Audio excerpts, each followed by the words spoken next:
Welcome to Miss Kalye Vlog.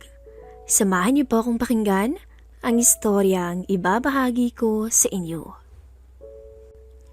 Ako si Renzo, 26 years old at taga Nueva Ecija. Nais ko lang i-share sa inyo ang aking karanasan sa babae na masasabi kong bumago talaga sa pananaw ko bilang isang lalaki. Lahat naman kasi tayo ay nangangarap na makapangasawa ng babaeng hindi pa nahahalikan ng iba. Yun bang wala pang karanasan sa lalaki? Pero lahat pala ng pananaw na yun ay pwedeng mabago sa isang iglap. Nangyari ito way back 2016. Kakagraduate ko lang noon sa kurso kong criminology. Nang umuwi galing Riyadh ang aking tito na si Robert, may edad na siya at nasa 50s na rin. Masasabi kong close kami ng tiyo kong yun. Dahil kada uuwi ito at magbabakasyon sa Pinas, ay ako ang isinasama niya sa mga lakad niya. Kaya hindi na ako nagtaka nang isama niya ako sa staycation niya ng 1 week sa isang beach resort sa Pantabangan.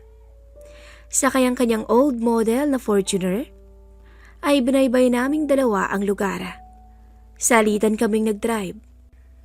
Sa aming biyahe, ay naikwento niya na isa sa pinakapakay niya talaga sa pupuntahan namin ay para sa isang babae. Meron daw siyang imimit na babae na nakachat niya nung nasa abroad pa siya. Nang marinig ko yun, ay parang bigla akong na-excite. Curious ako sa itsura nito. Sinubukan kong alamin ang Facebook nito, pero ayaw ibigay ni Tiong para surprise daw. Matinik talaga sa cheeks ang tiyuhin ko. Noon pa man, ay ilang beses ko siyang nahuhuli na may kasamang ibang babae. Pero hindi ko naman minasama yun. Dahil 10 years na itong balo sa kanya ang asawa. Ang masaklap lang ay hindi sila nagkaanak. Kaya parang ako na lang yung tinuring niyang anak at barkada kapag nauwi sa Pinas. Pero masasabi kong sa kabila ng edad niya, ay hindi pa rin kumukupas ang magandang pangangatawan niya.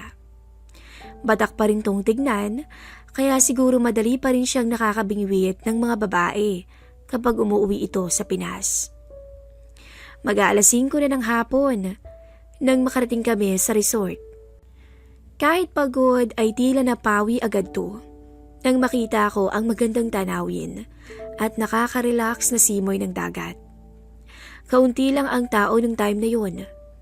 Hindi pa kasi to yung summer, kaya medyo relax talaga kami ni Chong at parang solo namin ang lugar. Isang maliit na bahay ang narentahan ng tito ko. Nakasya ang hanggang 4 na tao. May isang shower room, CR at 2 kwarto. Habang kami ay naglalakad patungo sa bahay, ay may mga nadaanan kaming tindahan sa gilid. Hanggang sa mapalingon ako sa isang babae na nagtitinda ng alak at iba pa. Maganda siya kahit morena. Makinis ang kutis. Kahit naka-t-shirt ng maluwag, ay mahahalatang maganda ang kurba ng katawan nito. Slim pero sexy, na talagang pipilahan ng mga lalaki kapag napadpad to sa lugar namin. Medyo napatulala talaga ako sa kanya habang naglalakad kami. Nabalik lang ang diwa ko nang hintuan siya ng tiyuhin ko para kausapin. "Oh, Iha, kumusta? Ang gandang dalaga mo naman. Ang layo sa picture. Pambobola nito." "Naku, bolero ka pa rin pala kahit sa personal, kuya." Sabi ng babae, sabay lingon sa akin. "Hindi totoo yun. Kaya nga ako uuwi para lang mabisita ka dito." "Talaga lang ha? Sino naman yung kasama mo?" Medyo napataas kilay nitong tanong. Si Renzo nga pala. Pamangkin ko. Sinama ko at mahina na yung mata ko magmaneho." Renzo? Si Luisa nga pala. Nobya ko." Dagdag pa niya. Muling nagtama ang mga mata namin ni Luisa. Nagkangitian kami. nang ipakilala kami ng matanda sa isa't isa. Huwag kang mag-alala, Iha. Marunong magtago ng sikreto yung si Renzo, kaya huwag kang mahihiya sa kanya. Saad pa ni Chong sa dalaga. Talaga lang ha? O siya, magpahinga na muna kayo. Chat na lang kita later. Dumiretso kami ni Chong sa bahay na narentahan niya. Nagayos muna kami ng mga gamit at saka nagpahinga. Nakakapagod din ang biyahe, kaya matapos maghapunan ay nahiga na agad ako sa kama. Habang nakahiga ay hindi pa rin talaga mawala sa isipan ko si Luisa. Lalong hindi ako makapaniwala na sa ganda niya ay nagawa niyang patulan ang matandang tiyuhin ko. Kung sa bagay, baka pera lang ang habol nito. Hindi ko naman siya masisisi. Sa hirap ng buhay, ay marami talaga ngayon ang mga babaeng kumakapit sa patalim. Kinabukasan, tuloy ang saya sa resort. Enjoy ko talaga ang dagat sa pag-swimming, habang si Chong naman ay nakatambay lang sa tindahan ng dalaga nitong nobya. Minabuti kong hayaan na lang sila doon at nagmasid-masid na lang ako ng mga dalagang naka-swimsuit sa gilid ng dagat. Single ako nung time na yun, kaya malaya kong nagagawa ang lahat ng gustuhin ko. Kinagabihan, nagayang mag-inom ng beer ang matanda. Medyo naparami kami kaya maaga akong nahilata sa kama at nakatulog agad ng gabing yun. Naalimpungatan lang ako bandang 1:00 na ng gabi. Nalinihila ako ng katawan ko para mag-CR sa dami ng beer sa tiyan ko. Paglabas ko ng silid, nadaanan kong nakabukas ng bahagya ang pinto ng kwarto ni Chong. Isasara ko sana. Nagmagulat ako sa aking nasaksihan. Nanlaki yung mga mata ko. Si Luisa, nakasampa sa matanda at nakabalandra ang lantad na katawan sa aking harapan. Para akong binuhusan ng mainit na tubig, lalo na nung mapalingon siya sa akin. Akala ko nga, may hiya siya o maiilang. Pero napakagatlabi pa to. Habang nakatingin sa akin, tila ba nangungusap ang mga mata niya. Hindi ako makakilo sa pwesto ko ng mga oras na yun. Mabuti na lang at hindi ako kita ng tiyuhin ko. Nagkataong si Luisa lang talaga ang nakaharap o kaharap ko. Maya-maya, biglang bumalik ang diwa ko kaya agad akong umalis. Hindi ko makakalimutan ang gabing yun. Ang magandang hubog ni Luisa at ang nakakaakit na itsura niya. Sa edad niyang 23, ay hindi may pagkakaila na kahit sinong lalaki ay mababaliw sa kanya. Iba ang apil niya lalo na sa kama. Simula nung gabing yun, ay nagkaroon ako ng interest kay Luisa. Nagkaroon ako ng kaisipan na sana, kahit minsan, ay makaisa rin ako sa kanya. At hindi ko akalain na magkakatotoo nga to. Ika-4 na araw. Ika-4 na araw na namin sa resort. Medyo bored na ako. Naisipan ko sanang gumala sa labas. Kaso ay ayaw ng katawan ko. Parang gusto lang humilatan nito maghapon. Kaya naisipan kong magpahinga na lang muna. Sakto namang may nag-ayaya ng sabong sa tiyo ko na hindi kalayuan dito. Kaya nagpaalam itong gagabihin na ng uwi. Babalatuhan na lamang daw niya ako pag-uwi niya. 9:00 ng umaga nang makaalis si Chong. Naisipan ko mag-shower muna para matanggal ang katamaran ko. After maligo, ay nag-ayos ako ng mga kalat sa kwarto ko nang may biglang kumatok sa pintuan. Akala ko bumalik yung matanda, pero nang dumungaw ako sa pinto, si Luisa pala. Ikaw pala. Tuloy ka, sabi ko. Salamat ah. Tulog pa tito mo? Tanong nito sabay upo sa maliit na sofa sa gilid ng pintuan. Wala eh, umalis. Magsasabong daw kasama yung kakilala niya na taga dito lang din sa malapit. Ganun ba? Hindi kasi nagre-reply sa akin eh. Medyo may tampo sa tono niya. Sa puntong yon, kung anong kalokohan na ang mga naiisip ko. Iniisip ko na pagkakataon ko na to para subukan ang swerte ko. Kaya naglakas loob ako. Nako, saglit lang siguro yun. Baka gusto mong magmerienda muna o kaya uminom muna tayo habang inaantay siya. Ano ba yan? Hindi pa naman ako magtitinda ngayon. Kala ko kasi andito siya eh. Pero sige, total andito na ako eh. So inom na lang? Sure, mukha ka namang mabait. Napangiti ako ng palihim habang kumukuha ng malamig na beer sa ref. Sakto, meron pang 6 na natira na hindi namin naubos ng tiyo ko. Habang nilalapag ang mga beer sa maliit na mesa, hindi ko maiwasang mapasulyap sa legs niya sa suot niyang maiksing shorts.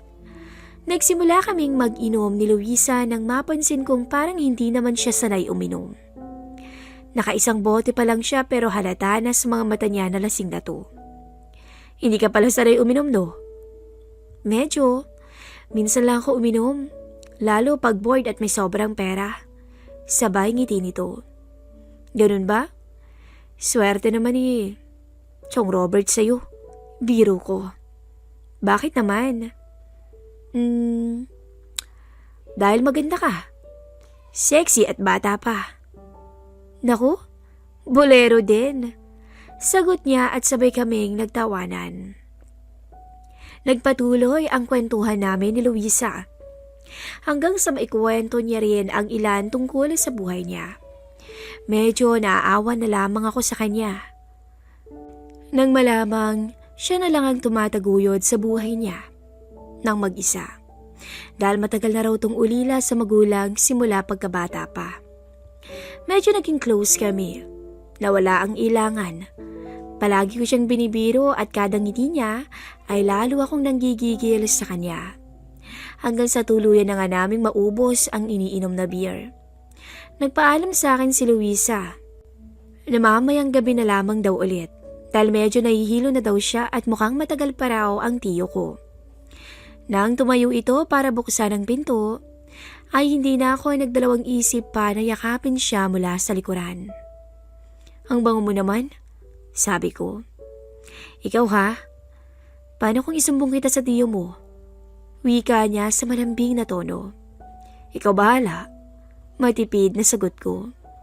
Pagkasabi ko noon ay biglang pumihit paharap sa akin si Luisa.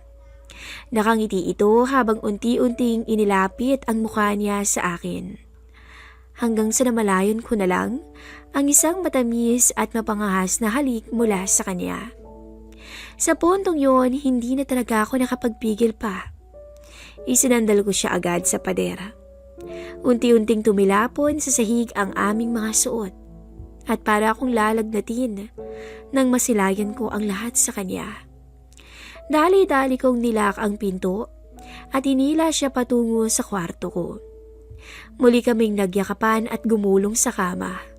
Para kaming mag-asawa na baliw sa isa't isa. Malakas ang paghinga na dinig ng bawat isa sa amin. Hanggang sa tuluyang binukas ni Luisa ang mga binti niya para sa akin. Hindi na ako nag-aksaya pa ng oras. Desidido akong higitan pa ang alapaap na binibigay ng tiyo ko sa dalagang nobya niya. Halos yakapin ako ng mahigpit ni Luisa. Nang matamasa ang aming pagtatampisaw sa mapanganib na alon. Napakaganda niya. Habang pinagmamasdan ko siya, kasabay ng pag-uga ng kama. Kagatlabi ito habang nakatingin ang mapupungay na mga mata niya sa akin. Lumipas ang ilang oras. Ay kapwa kami pawisan at hingal habang yakap-yakap ko siya mula sa likuran. Ikaw ha? Alam mong kakalabit din ng tiyong mo mamaya. Pinagod mo na ako. Sorry Luisa. Ang ganda mo kasi. Tsaka unang kita ko pa lang sa'yo. Gusto na talaga kita. Hindi na natuloy ang sasabihin ko. Nang biglang bumalikwas paharap si Luisa sa akin. Tumingin ito ng diretso sa aking mga mata. Renzo, Hindi pwedeng magkagusto ka sa akin. Marumi akong babae. Nagawa kong pumatol sa matanda. Sa tiyo mo, para lang sa pera. Alam kong alam mo yan. Seryoso pero malambing na tono ni Luisa. Nang marinig yun, agad ko siyang hinalikan sa labi para sabihin sa kanya na okay lang. Okay lang dahil tanggap ko kung sino man siya. Agad tumugon sa halik ko si Luisa. Hanggang sa muli naming pagsaluhan ang isa't isa sa kama. Parehas kaming walang kasawaan at ramdam kong gusto rin ako ni Luisa. Matapos noon ay sabay kaming nag-shower at nag-ayos ng sarili. Hapon na nang dumating si Tio Robert at wala siyang kaalam-alam na nakapagpalagay na pala kami ni Luisa. O iho, kanina pa ba si Luisa dito? Pasensya na at natagalan ako. Malas pang at talo sa sabong. Mabuti na lang at andito si Luisa. Siguradong sasayang gabi ko kahit talo ako kanina. Kakarating ko lang din, love. Sabat ni Luisa sa matanda. O siya, tara na muna nga sa kwarto, love. At mukhang namiss kita eh. Paano ba yan, iho? Magluto ka na lang muna siguro ng hapunan natin dyan para di ka mainip. Sige ho, Chong. At napakamot ulo na lamang ako. Habang patungo sila sa kwarto, napalingon sa akin si Luisa. Ramdam kong hindi ito masaya. At alam kong tama ang pakiramdam ko. May kung anong kirot sa aking puso nang marinig ko ang pag-lock nila ng pintuan. Sigurado kasing pagsasawaan na naman siya ng tiyo ko. Sa anumang paraang gustuhin niya. Ilang buwan ang lumipas at nakabalik na rin sa Riyadh ang tiyo Robert ko. Ang balita ko ay wala na silang communication ni Luisa. Paiba-iba kasi ng babae si Chong, kaya hindi na ako nagtaka pang short time lang ang relasyon nila. Ganun pa man, patuloy pa rin ang panliligaw ko kay Luisa. At lagi kaming magka-chat. Minsan, pinuntahan ko siya sa bahay niya mismo, kahit pa malayo. Pagdating ko, nagkita kami sa 7-Eleven. At matapos magmerienda, ay sumama na ako sa bahay niya. Gabi na rin nang makarating kami. Dumaan kami sa isang iskinita at sa dulo ang bahay nila. Maayos naman ang bahay, malinis kahit maliit lang. Pagbukas ko ng pinto, bumungad sa akin ang isang bata na 2 years old ang edad. Lumapit ito kay Luisa. Hi, Mommy! Sabi nito na binuhat agad naman ni Luisa. Ngayon mo sabihin gusto mo talaga ako, Renzo. Sabi sa akin ni Luisa. Medyo natulala ako ng ilang segundo. Nagulat ako. Hindi ko inakalang may anak na pala si Luisa. Kaya pala hindi ito nagdalawang isip na pumatol sa matanda. Doon ko napagtanto ang lahat. Sa puntong yun, napangiti na lamang ako at humawak ako sa kamay ni Luisa para ipalam sa kanya na okay lang. At gusto ko pa rin siya kahit na anong mangyari. Nang gabing yun ay magkatabi kaming natulog ni Luisa. Pinakilala niya ako sa tita niya na nag-aasikaso sa anak niya kapag wala siya. Pinakilala niya ako bilang boyfriend niya. At hanggang ngayon ay kami pa rin ni Luisa. Mahal ko siya at mahal niya rin ako. Dito ko napatunayan na bulag pala talaga ang pag-ibig. Kahit pa may anak na siya sa dati niyang kinakasama, ay nagawa ko pa rin siyang tanggapin at mahalin ng buong buo. Wala akong pinagsisisihan at masaya ako sa piling niya. Hanggang dito na lang po ang aking kwento. Maraming salamat sa mga nakinig at paalam.